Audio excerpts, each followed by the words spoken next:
கீதா, உன் மகனோட பிறந்த நாளுக்காக ஊருக்கெல்லாம் அன்னதானம் செஞ்ச. நீ மட்டும் இப்படி நாள் பூரா பட்டியா கிடந்தா எப்படிமா? நீதான் அவனை வெறுத்தும் பேசுற.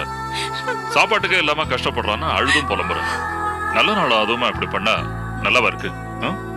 உன்னையும் வருத்திக்கிட்டு எங்களையும் கஷ்டப்படுத்துற. உன் புருஷனை பார்த்தே இல்லையா? கையோட வீட்டுக்கு கூட்டு வந்திருக்கலாமேம்மா. நான் தான் வேண்டான்னு சொல்லிட்டேன்லம்மா. அதுக்கப்புறம் அந்த மனுஷன் எதுக்கு இந்த ஊர்ல இருக்கணும்? வேற எங்கேயாவது போய் கண் காணாம வாழலாம்ல.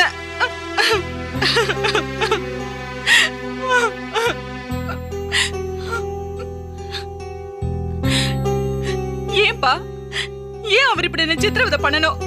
அவர் திருந்துறாரு, திருந்தல, எப்படியோ போட்டோம். அவருக்காக இப்படியே தெரியணும்? எங்கேயாச்சும் போய் ஒரு வேலையை பார்த்து கௌரவமா வாழலாம்ல. அது அவருக்கு தெரியாம இல்ல கீதா. மாப்பிள்ளை உண்மையிலே மனசு திறந்து இருக்கனால்தான் இன்னும் உன் நினைப்பிலேயே இங்கேயே சுத்திக்கிட்டு இருக்காரு. ஆமாமா, உன்னை விட அவன் மேல எனக்கு தான் கோபம் அதிகமா இருந்தது.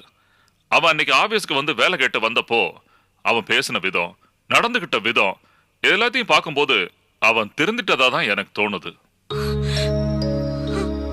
இத பாருமா, சும்மா நடந்ததையே நினைச்சுக்கிட்டு அழுதுகிட்டு இருக்காம மாப்பிள்ளைக்கு புத்தி சொல்லி மன்னிச்சு ஏத்துக்கமா.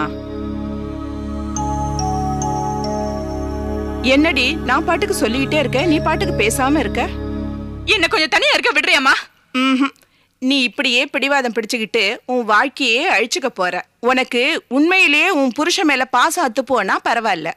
அவனை யாரோ அடிச்சா கோவப்படுற, அவன் சாப்பாட்டு கஷ்டப்பட்டா அழுகுற. அப்புறம் எதுக்குடே உனக்கு இந்த வரட்டு பிடிவாதம்? சரி சரி, உன் இஷ்டம். நான் எவ்வளவு சொல்லியே நீ கேட்க போறதில்ல. உன்னால உங்க அப்பாவும் சாப்பிடாம இருக்காரு. ஏமா இப்படி என்ன தொந்தரவு பண்றீங்க?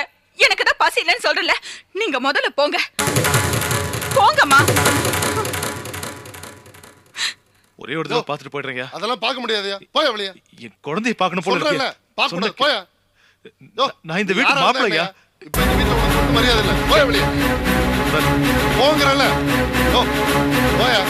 கீதாவை பார்க்கணும் போல இருக்கு. என் குழந்தையை பார்க்கணும் போல இருக்கு. சொன்ன கேளுங்க. மரியாதையா போறியா இல்லையா? டேய், என் பொண்டாட்டி ஃபுல் ஸ்பீட்ல கீழே இறங்கி வரா. இந்த பாருடா, இதுக்கு பேர் தான்டா பதிபக்தின்னு சொல்லுவாங்க. ஆனா அநியாயமா என் பொண்டாட்டிக்கு வாங்கிட்டு வந்த பூவை இப்படி காலில் போட்டு நசுக்கிட்டியடா. நான் எங்கடா நசுக்குனேன்? இந்த இருக்கேடா.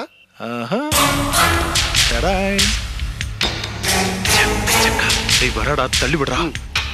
உன் பேச்சையே இந்த வீட்டுல எடுக்க கூடாதுன்னு சொல்றாங்களே, போய் வெளிய.